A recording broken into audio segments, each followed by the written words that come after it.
ओम शांति। 11 अक्टूबर 1975। अव्यक्त मुरली से प्रश्न है, दशहरे पर सभी रावण का दाह संस्कार करते हैं, लेकिन अब आपको क्या करना है? दशहरे पर सभी क्या करते हैं? रावण का दाह संस्कार करते हैं, लेकिन अब आपको क्या करना है? अस्थि विसर्जन। आपको क्या करना है? विकारों का संस्कार। आपको क्या करना है? संस्कारों का संस्कार करना है।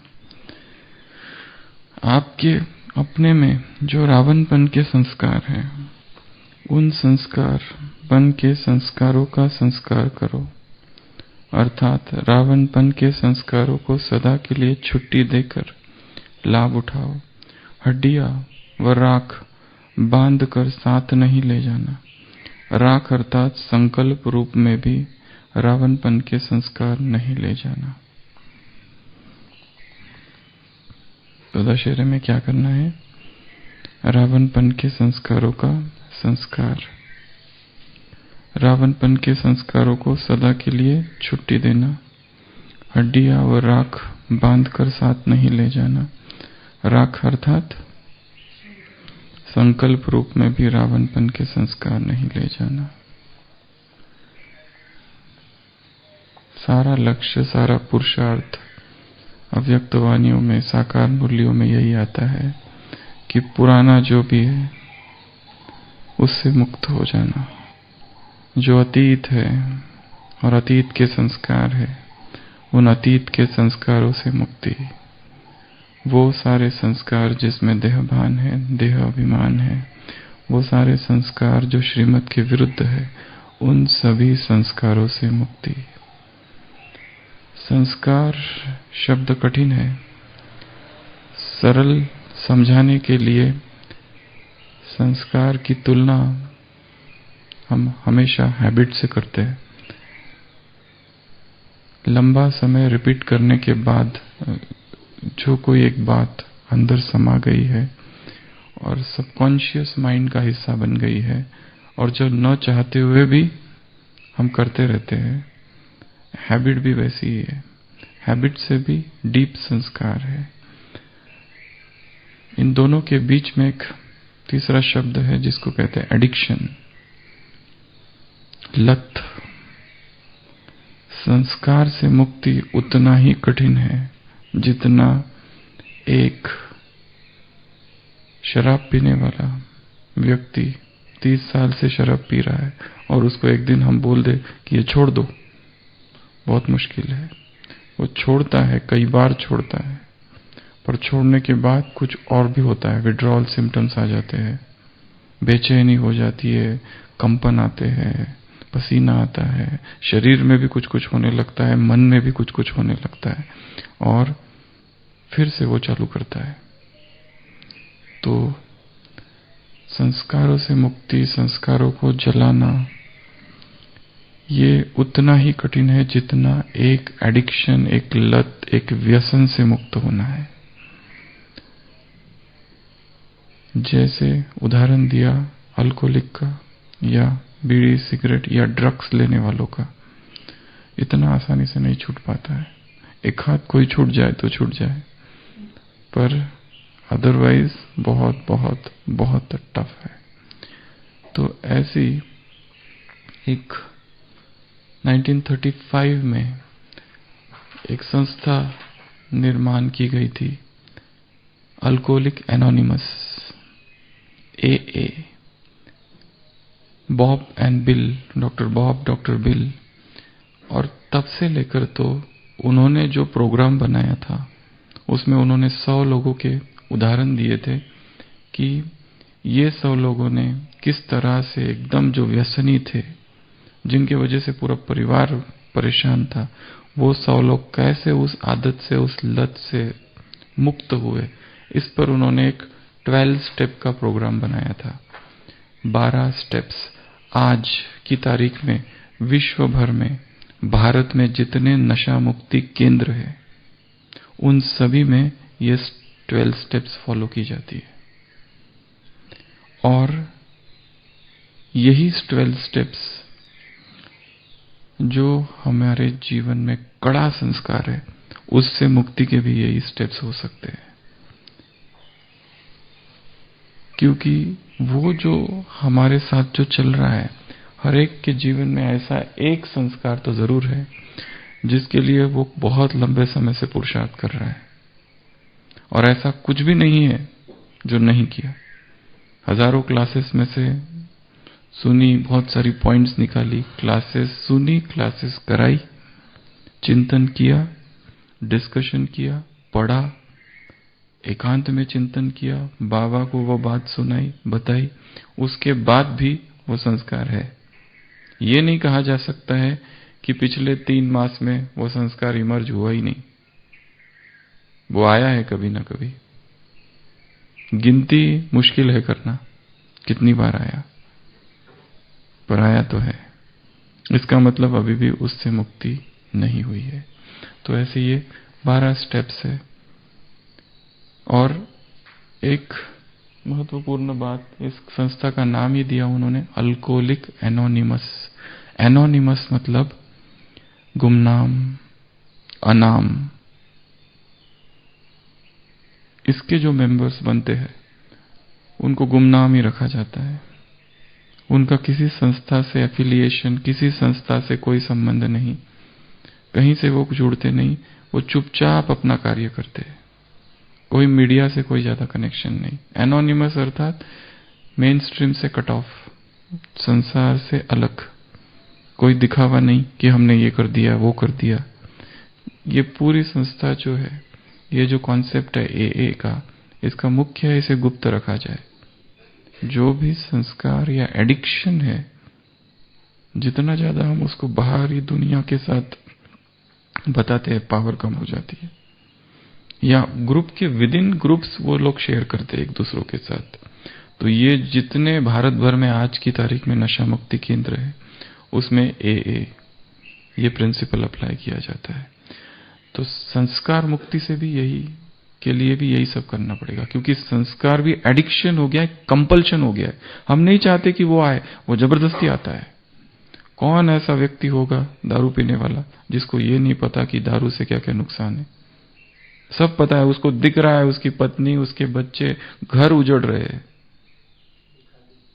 कोख उजड़ रही है, परंतु वो कर नहीं सकता। क्या करे?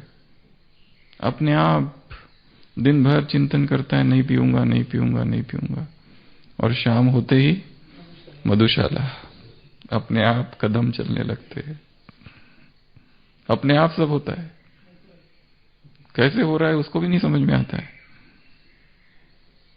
अपने आप होता है। कंपल्शन हो जाता है, कंपल्सिव एक्टिविटी हो जाती है। वो आदत इतनी गहरी चली जाती है कि उसके वश में ही नहीं होती है। तो फर्स्ट स्टेप जो है इस 12 स्टेप्स या नशा मुक्ति, ये भी नशा ही है, विकार भी नशा ही है, जबरदस्त नशा है विकार। जैसे ईश्वरीय नशा है, विकार का भी अपना नशा है। फर्स्ट स्टेप है, we admitted we were powerless over alcohol, that our lives had become unmanageable. सबसे पहले तो ये स्वीकार करो कि हम इस संस्कार के सामने निर्बल है। ये संस्कार बहुत शक्तिशाली है। ये संस्कार इतना आसान नहीं है जितना हमने समझ रखा है। ये जो शत्रु है काम विकार, ये जो शत्रु है क्रोध, ये जो शत्रु है सेंसिटिव होना, रोना, फील करना, बैड फील करना, ये जो संस्कार है, चाहे झूठ बोलना या हबच या खाना, ये खाऊं वो खाऊं, अभी खा लेता हूं फिर से भूख लग जाती है, ये खाऊं कि वो खाऊं, दिन रात उसी का सोच, और पेट कभी नहीं भरता। जितना भी डालो उसमें और मांगते ही रहता है, मांगते ही रहता है, मांगते ही रहता है। वो चाहे ओवर ईटिंग है, चाहे लस्ट है, चाहे सेंसिटिविटी, चाहे जेलसी है। किसको नहीं पता जेलसी नहीं होनी चाहिए, फिर भी है। और जिसके लिए जेलसी होती है उसका ज्ञान और योग और उसकी धारणा और उसकी सेवा सब खराब लगता है, सब में डिफेक्ट हम निकालते हैं। गलत है, ऐसा योग नहीं करना चाहिए। उसका चिंतन एकदम रॉन्ग। कोई क्लास करा रहा है, क्लास से क्या होता है? धारणा तो कुछ है नहीं और चले क्लास कराने। सेवा, योग कुछ नहीं और चले सेवा करने। सेवा में कोई इसको नाम मिल रहा है, ज्ञान योग 0 और चले सेवा में नाम मान शान के लिए कर रहे। सब कुछ डिफेक्टेड दिखाई देगा, क्योंकि चश्मा ही जेलसी का पहन रखा है। जैसे उदाहरण है, एक व्यक्ति है, राजमहल से गाय खरीद के लाता है। अब बेचारा गरीब है, पैसे नहीं है, कहां से हरी हरी घास लाएगा? तो सूखी घास और सूखा भूसा उसको खिलाता है। तो गाय तो एकदम इनकार कर देती है, बिल्कुल नहीं, क्योंकि गाय को आदत है राजसी हरा हरा चारा खाने की। अब कहां से लाएगा? बेचारा गरीब इंसान है, वो तो मुश्किल में पड़ जाता है, क्योंकि गाय तो बिल्कुल दुर्बल हो रही है, 3 दिन कुछ भी खाना नहीं खाती है गाय। तो उसी गांव में एक बूढ़ा, एक फकीर होता है, उसके पास जाता है समस्या लेके, क्या करूं? तो वो कहता है हरा चश्मा लेके आओ मार्केट से। वो कहता है कि पर इससे काम हो जाएगा क्या? क्या गाय धोखा खा लेगी? वो कहता है मनुष्य जब धोखा खा सकता है तो गाय क्यों नहीं खाएगी? तो हरा चश्मा लेके आता है, गाय को पहनाता है, और गाय बड़े मस्ती से और मजे से वो भूसा चारा हरा समझ के खाने लगती है।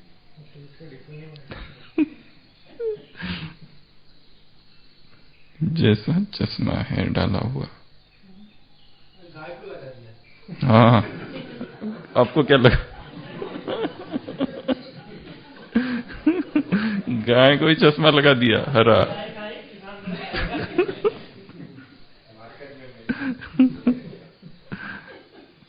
गाय ग्रीन चश्मा, ग्रीन निशानी है जेलसी की। ग्रीन हरा निशानी है जेलसी की। सांप लौटना छाती पर, किसी की सफलता दिखी तो इधर बेचैनी चालू, किसी की तारीफ हो रही है तो कलेजे पर सांप लौटता है। ईर्ष्या, आग है आग, क्या करूं और क्या नहीं। तो फर्स्ट स्टेप ये है, पहले स्वीकार करो कि ये जो संस्कार है बहुत शक्तिशाली है। क्योंकि हम अब तक समझते आ रहे हैं हम विजयी आत्मा हूं, मेरे सामने कुछ नहीं है, और वो संस्कार अंदर से धक्के देते रहता है बीच बीच में। पहले स्वीकार कर लो कि हाँ ये संस्कार बहुत शक्तिशाली है।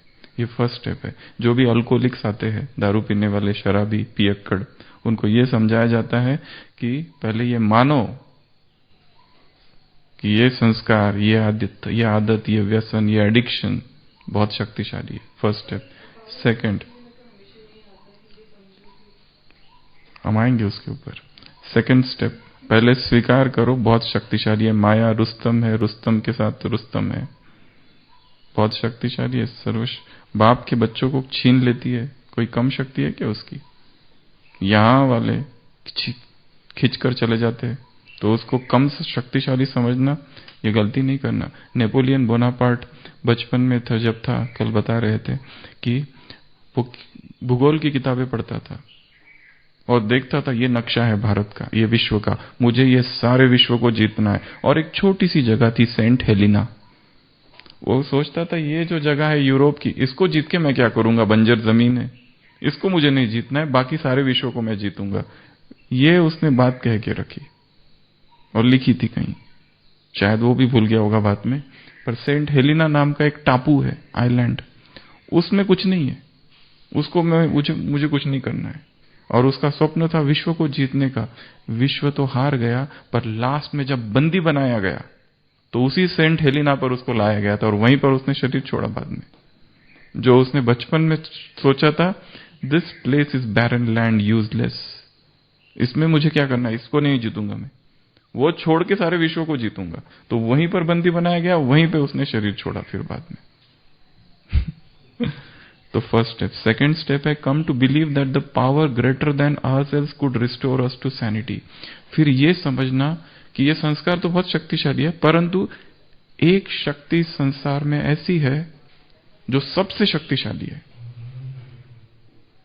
स्पिरिचुअलिटी या हायर पावर या गॉड जिसको कहा, परमात्मा, एक ऐसी एक शक्ति संसार में है जो मुझसे बहुत ज्यादा शक्तिशाली है, इस संस्कार से भी ज्यादा शक्तिशाली है, इस एडिक्शन से भी परे है, बड़ी है। ऐसी एक शक्ति है कि जो मेरी मदद कर सकती है। अभी तक मैंने उस शक्ति तक मैं पहुंचा ही नहीं हूं। अगर पहुंच जाऊं तो ये एडिक्शन छूट जाएगा। ये second step. Third step, make a decision to turn our will and our lives over to the care of God as we understand him. फिर एक निर्णय करना कि वो जो परमात्मा है, वो जो ईश्वर है, यदि कोई ईश्वर को न मानता हो, वो जो हायर पावर है, इस संसार की सबसे बड़ी शक्ति है, अपना जीवन उसके प्रति समर्पित करना। कि मैंने सब कुछ कर लिया इस संस्कार से मुक्ति के लिए, इस व्यसन से, इस आदत से मुक्ति के लिए, मेरे से नहीं हुआ, तू है कहीं ना कहीं, आज मैं अपने आप को अर्पित करता हूं, अब तुम ही कुछ करो, क्योंकि ऐसा कुछ नहीं है जो मैंने नहीं किया। सरेंडर कर दिया अभी थर्ड स्टेप में। फोर्थ स्टेप है made a searching and fearless moral inventory of ourselves. अपनी एक इन्वेंट्री, अपनी एक लिस्ट बनाना, मेरे जो वीकनेसेस है, क्यों मैं इस संस्कार से छूट नहीं पा रहा हूं, उसकी एक इन्वेंट्री बनाना, उसकी एक लिस्ट बनाना, एक फेहरिस्त, एक सूची कि ये कारण है जिसके वजह से मैं नहीं छूट पा रहा हूं। वो कारण कोई व्यक्ति भी हो सकता है कि उसके वजह से मैं नहीं छूट पा रहा हूं। जो भी है, एक लिस्ट बनाना कि ये जो जेलसी है, ये जो काम विकार है, ये जो आकर्षण है देह का, ये जो अज्ञात गड़बड़, भय, इनसिक्योरिटी की फीलिंग है, वो क्यों नहीं जा रही है, ये कारण है। उसके एक कारण की इन्वेंट्री, जिसको कहा मॉरल इन्वेंट्री। फिफ्थ स्टेप है admitted to God, to ourselves and to other human being the exact nature of our wrongs. जो भी पाप किया है, एक तो भगवान को सुनाना, अपने आप को सुनाना, या किसी एक व्यक्ति को सुनाना। उस व्यक्ति का नाम दिया स्पॉन्सर। वो व्यक्ति है जो खुद पहले इन सब के द्वारा गुजरा है, मतलब परिपक्व, ऐसा कोई एक्सपीरियंस मैच्योर्ड व्यक्ति जो है, प्रौढ़, ऐसा कोई एक्सपीरियंस सीजन्ड कि जिसको पता है ये सारी चीजें क्या है, उसको ये सब कुछ सुनाना, जिस पे हमारा विश्वास है, फेथ है, और हमको लगे कि हाँ इसको बताएं तो ये हमें कुछ ना कुछ मार्ग दे सकता है। अगर कोई नहीं है, अपने आप को सुनाओ, अगर वो भी, और गॉड। ये पहला ऐसी चीज होगी संसार की जिसमें गॉड शब्द या नशा मुक्ति के लिए हायर पावर को लाया गया, और इसके द्वारा ही बहुतों ने फिर धीरे धीरे छोड़ा। ऐसा उनका ग्रुप होता है, जैसे हम लोग यहां मिल रहे, वहां जितने अल्कोहलिक्स है, दारू पीने वाले, वो सब मिलते हैं और दूसरों को सुनाते हैं कि इसकी वजह से क्या हुआ मेरे जीवन में। तो दूसरा जब सुनाता है तो उनको थोड़ी पावर आती है, ये तो मेरे से गया बीता है और इसने कर दिखाया तो मैं क्यों नहीं कर सकता। वो कोई भी एडिक्शन, इंटरनेट एडिक्शन से लेके तो एनी एडिक्शन हो सकता है। फिर sixth, were entirely ready to have God remove all this defects of character. भगवान के सामने समर्पण, और फिर वो रेडी है कि वो पावर मेरे जीवन में आए, अब वो पावर मेरे जीवन से ये सारे विकार, ये एडिक्शन को निकालेगी। ये जो एडिक्शन है उसको एंट्री में दे रहा हूं, अलाउ करना उसको कि वो शक्ति मेरे अंदर प्रवेश करे, जिसको यहां पे गॉड कहा, और वो remove all the defects of character. वो क्योंकि जो अल्कोहलिक होगा उसके अंदर बहुत सारे दूसरे, उस एक एडिक्शन से जुड़ी हुई 10 और बातें होगी, उस एक विकार से जुड़ी हुई 10 और बातें होगी। वो सब निकालने के लिए उसको अलाउ करना कि तुम आओ, प्रवेश करो हृदय में। मम हृदय कंज निवास कर कामादि खलदल भंजनम। मम हृदय कंज निवास कर, कुंज निवास कर, मेरे हृदय कुंज में निवास कर, और ये जो काम खलदी भंजनम, इसका भंजन कर, इसका विनाश कर। भक्तों की कवि गायन है। Humbly asked him to remove our shortcomings. फिर भगवान से प्रार्थना करना, हे प्रभु मैंने सब कुछ कर लिया, फिर भी ये है, अब तू ही इसको निकाल। उसको कहना कि तुम अब इसको निकालो। सब तो कर लिया, ऐसा कुछ भी नहीं है जो नहीं किया। फिर है make a list of all persons we had harmed and became willing to mend to them all. उन सारे व्यक्तियों की लिस्ट बनाओ जिनको इस संस्कार की वजह से हमने दुख दिया। उन सारे लोगों की लिस्ट, जैसे अंगुलीमान सबकी उंगलियां काटता था, महात्मा बुद्ध के सामने आया, महात्मा बुद्ध के शरण में आ गया, फिर वो कहता है मुझे माफ कर दो। महात्मा बुद्ध कहता है मैं तुम्हें माफ नहीं करूंगा, तुम्हें माफी उनसे मांगनी पड़ेगी जिनके तुम अपराधी हो, जाओ उनसे माफी मांगो। वो वहां जाता है सड़क पर माफी मांगने के लिए। लोग पहले तो भागते हैं उसको देख के, ये उंगलियां काटने आया है। पहले मारता था फिर उंगलियां काटता था। 1000 का लक्ष्य था, 999 हो गए थे, एक ही बाकी थी। तब महात्मा बुद्ध उसको मिले। पर जब गया वहां तो लोगों ने पत्थर मारना चालू किया। फिर बाद में उसी में उसकी मृत्यु भी हुई। परंतु बुद्ध ने कहा उसको कि ये जो तुम अब मर रहे हो, बहुत महानता की मृत्यु है ये,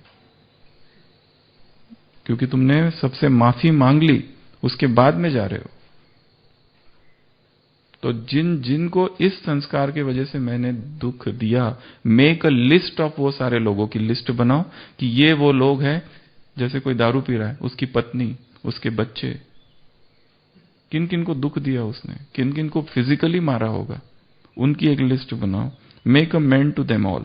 अभी दूसरा उसके आगे का 9th पॉइंट है, make direct amends to such person whenever possible. Direct जाके उनसे माफी मांगो, except when to do so would injure them और अदर्स। केवल उन केसेस में अगर आपको लगता है ऐसा मैंने किया तो शायद उनको हार्म हो सकता है, उनको और ज्यादा दुख, उस केसेस में नहीं। ये एक पॉइंट इसमें लिखा है उन्होंने कि कभी कभी ऐसा भी हो सकता है कि जिनको मैंने हार्म किया वो उनके द्वारा कुछ निगेटिव रिएक्शन हो जाएगी अब मैं जब माफी मांगने जाऊंगा तो। इसलिए फिर अगला है continue to take personal inventory and when we were wrong promptly admitted to it. फिर यही जो इन्वेंट्री बनाई है, ये जो लिस्ट बनाई है पर्सनल, उसको आगे फॉरवर्ड करो। And when we were wrong promptly admit, और फ्यूचर में भी जब भी गलती होगी, वो संस्कार इमर्ज होगा, तुरंत उसको स्वीकार करो कि हाँ इमर्ज हुआ, और फिर उसको ठीक करो। Sought through prayers and meditation. फिर उन्होंने प्रार्थना और ध्यान। To improve our conscious contact with God. फिर भगवान से हमारा जो संबंध है उसको थोड़ा सा इंप्रूव करो। As we understand him, praying only for knowledge. किस लिए प्रार्थना करना? केवल मुझे ज्ञान दो। जैसे विवेकानंद के जीवन में दिखाया है, वो जब नरेंद्रनाथ छोटा है तब उनके घर में इतनी आर्थिक समस्याएं हैं, पिता ने शरीर छोड़ दिया, बहन है, माँ है, गरीब है, तो वो रामकृष्ण के पास आते हैं। रामकृष्ण उसको कहते जाओ माँ से कहो मुझे पैसे दो, धन दो, संपत्ति दो। तो बोलते ठीक है। वो जाते हैं काली के पास और कहते हैं मुझे ज्ञान दो, भक्ति दो, वैराग दो, वापस आ जाते हैं। बोलता है तुमने मांगा? तो बोलते हैं हाँ मांगा, ज्ञान भक्ति वैराग। अरे ये थोड़ी मांगने बोला था, पैसे मांगने बोले थे तुमको, जॉब मांगने बोला था, ये मांग के आओ। फिर जाते हैं, फिर से वही अपने आप निकलता है, वो निकलता ही नहीं कि ये मांगना है। तो तीसरी बार 3 बार ऐसा होता है। लास्ट इसमें कंक्लूजन हो, रामकृष्ण कहते हैं कि तुम ये साधारण चीजें मांग ही नहीं सकते, धन दो, पत्नी दो, पैसे दो, बच्चे दो, ये सब तुम्हारा लिए नहीं है। ज्ञानी व्यक्ति केवल वैराग मांगेगा, मांगना है तो ज्ञान मांगेगा, समझ मांगेगा।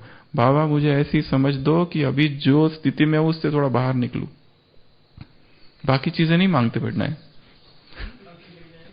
लॉटरी लग जाए फिर आपकी सेवा करूं, ये सब माया है। तो praying only for knowledge, pray करना है ना भक्ति में, ज्ञान मार्ग में, तो नॉलेज के लिए प्रे करो, वो तो दे ही रहा है। और लास्ट स्टेज है having had a spiritual awakening as a result of the step we tried to carry this message to alcoholics. अब खुद जाग गए, अब दूसरों को जगाओ। अब तुम अल्कोहल से छूटे, अब दूसरों को छुड़ाओ। ये जो बातें जो तुमने की, अब दूसरों को उसी संस्कार से जो पीड़ित है, जो काम विकार से पूरा छूट गया है, अब उसका कर्तव्य दूसरों को काम विकार से छुड़ाए। जो जेलसी से पूरा मुक्त हो गया है, उसका कर्तव्य दूसरों को जेलसी से मुक्त कराए। जो हीनता की भावना से खुद मुक्त हो गया है, उसका कर्तव्य दूसरों को हीनता से मुक्त कराओ। जो सेल्फ विक्टिमाइजेशन से खुद मुक्त हो गया है, उसका कर्तव्य दूसरों को सेल्फ विक्टिमाइजेशन से मुक्त कराओ। तो and to practise this principle in all our affairs. तो जितने नशा मुक्ति केंद्र है भारत भर में, विश्व भर में, उसमें ये 12 स्टेप्स उनको सिखाई जाती है। इस पर एक एक स्टेप पर एक एक क्लास होती रहती है, सुबह क्लास, शाम को क्लास। उनको बिजी कर दिया जाता है। बाहर वालों से, अपने जैसे परिवार है तो परिवार से मिलने नहीं देंगे, मोबाइल फोन सब कुछ ले लेते हैं। पूरा उनका ध्यान सुबह से लेकर व्यायाम, एक्सरसाइज, क्लासेस, एक्टिविटीज, इसमें वो 6 मास 3 मास का उनका प्रोग्राम होता है। तब कहीं जाके वो बदल के बाहर निकलते हैं। पर उसके बाद में भी कुछ कुछ निकलने के बाद में फिर गिरते हैं, क्योंकि पहला ही स्टेटमेंट वही है। कई लोग 3-3 4-4 बार रिहैब में जाके आ गए, फिर भी नहीं छूटते। तो फर्स्ट स्टेप ये है कि ये संस्कार बहुत शक्तिशाली है, ये पहले मानो। थोड़ा सा नम्रता है, जो अहंकार जो खड़ा है ना, अकड़ थोड़ी झुकनी चाहिए नीचे कि हम तो बहुत अच्छे हैं, भगवान को पा लिया, भगवान साथी है, वो सब ठीक है, बट संस्कार भी पावरफुल है। ओम शांति।